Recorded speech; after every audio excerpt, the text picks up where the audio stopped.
Gandang araw mga kapraktikal. Ito, pakita ko sa iyo kung paano mag-start up ng 6 horsepower non-inverter aircon in a practical way sa pagpaandar ng aircon na to. So, let's go! Tanggalin natin yung cover sa service valve. Ayun, tanggal na. Hira para sa akin kapraktikal kasi nag-isa lang ako dito. Walang kameraman. So, subukan ko lang para lang mapakita ko sa inyo. Ito, kita na yung service valve. Yung dalawa, suction at liquid line. At ang yung isa, walang cover pero mayroon naman tayong spare. Dito, mamaya ikabit lang natin pagkatapos natin pandarin tong unit na to. At dahil practical tayo, isa lang ang kuhaan natin ng pressure dito, yung suction line lang. So, ang unit na to mga ka-practical, naka-pressurize to. Naka-charge ng nitrogen, overnight pressure, leak testing pressure. Hanggang dito lang yung pressure niya kasi sirado yung service valve. So i-check na natin yung pressure niya ka-practical kung wala bang bawas. It means na walang leak kapag walang bawas. Ayun. So higpitan natin para may connect talaga yung hose. Yun, may pressure na, tama lang yung pressure na nilagay. At i-release na natin yung pressure. Diyan lang pipitin. Dyan lang. Ito, nitrogen pa itong lumabas. At nakausap natin si Sir Manny, mga kapraktikal, yung may-ari ng unit. At ito na mga kapraktikal, antayin natin na wala ng pressure na lumabas doon sa hose at saka i-connect natin sa vacuum. Yon, connect na sa vacuum at paandarin na natin yung vacuum.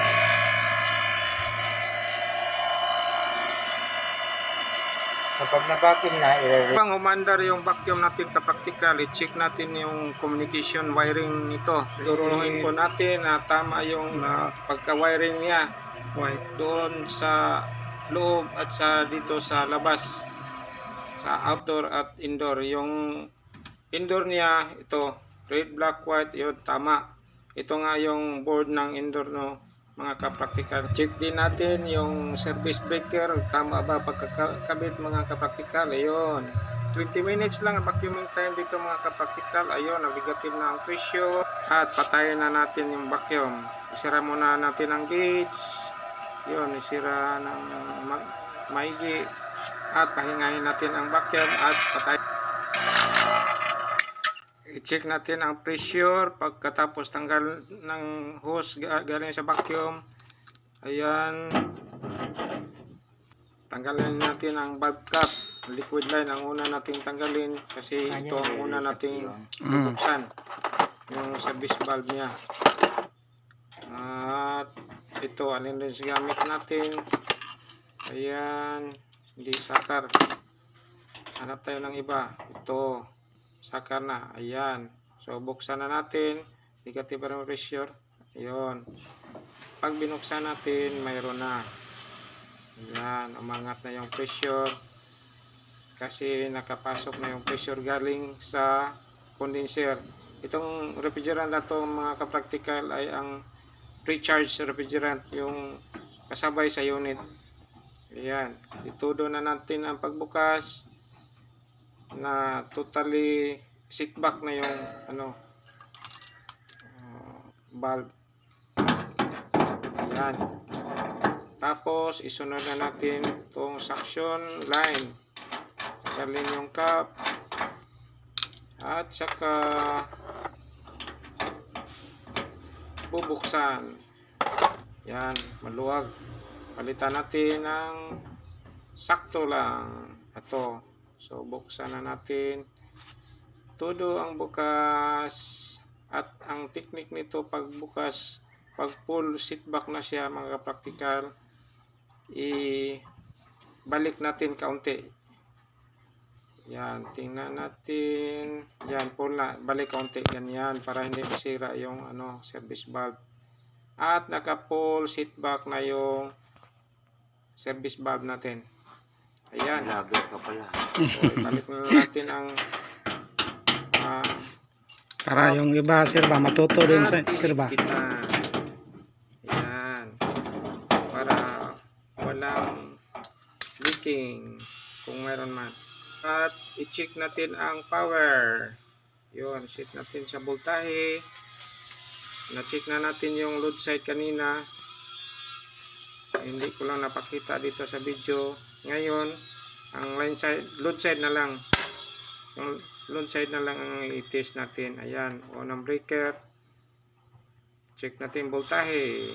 Ayun, 236 volts. Okay lang yon.